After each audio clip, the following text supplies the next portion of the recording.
I've been an alcoholic since high school. I'm now 54 years old. Prior to November 24th, 2010, typically I was drinking a fifth of rum every weeknight and at least 2/5 every Saturday and Sunday. After my wife and I moved here from Atlanta, my wife Jill began attending Northeast Church, and I refused to attend. On November 24th, 2010, on my way to work at Sallie Mae at 7:30 in the morning, I was arrested for drunk driving. I had been drinking so much for so long and had drank so much the night before that at 7:30 a.m. the next morning I was still intoxicated. The following day I was fired by Sallie Mae. A few days after Thanksgiving, I loaded up my car with a couple of bottles and I started driving. By the time I had woven my way through several states and finally ended up in Texas, I had spent close to $100,000 on liquor, drugs, high-priced hotels, and high-priced prostitutes. In San Antonio, I became particularly fond of an escort. I bought her a very expensive diamond, and on Christmas Eve called my wife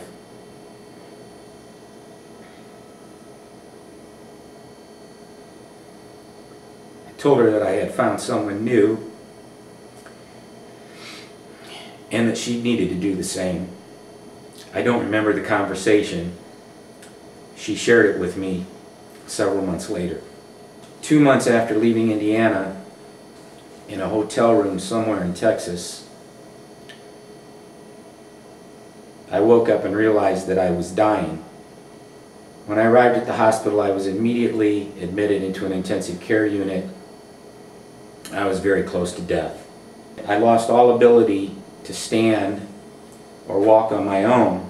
I could feel my legs, but they would no longer function. But I had had all the painful physical therapy that I could deal with, so I signed a release, checked myself out of the hospital, and checked myself into another hotel room somewhere in San Antonio. And again, I just started to deteriorate and was losing complete use of my legs. I called my wife Jill and asked her to please come to Texas and take me home. I will never forget the look on her face when she came through that hotel room door. I'll never forget the pain and hurt in her eyes. Accompanied by my broken-hearted wife, I shuffled into Northeast Church. 2 couples from Northeast Church took Jill and I under their wings and into their lives. Larry and Ruth Haste, and Cindy and Bob Rowland, along with Cindy's mom Pat, her sister Michelle, and her grandmother Leela. I know Christ's love because He has manifested it to me through the Haste and Rowlands. They have wrapped me up in that love and have not let me be alone. I did not seek these folks out. God sent them. Shortly after that first visit to Northeast Church, my wife took a new job in Asheville, North Carolina, and moved there in late April. I had to stay in Indiana to face the legal consequences of the DUI arrest, but I have not been alone. On July 12th, I filed for bankruptcy. On July 13th, I went to spend time in jail on the DUI arrest. The Hayes and Rolands visited me while I was in jail and sent me words of encouragement. They told me Pastor Fred and others at the church were praying for me. They have been incredibly helpful, always full of encouragement during what have been probably the six darkest months of my life.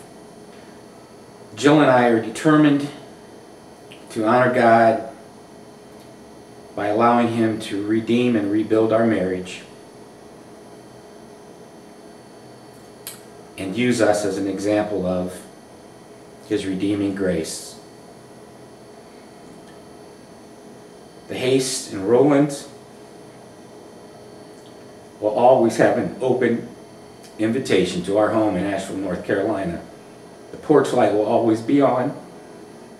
The spare room will always be there and waiting. It will always be available for them as they have been for us.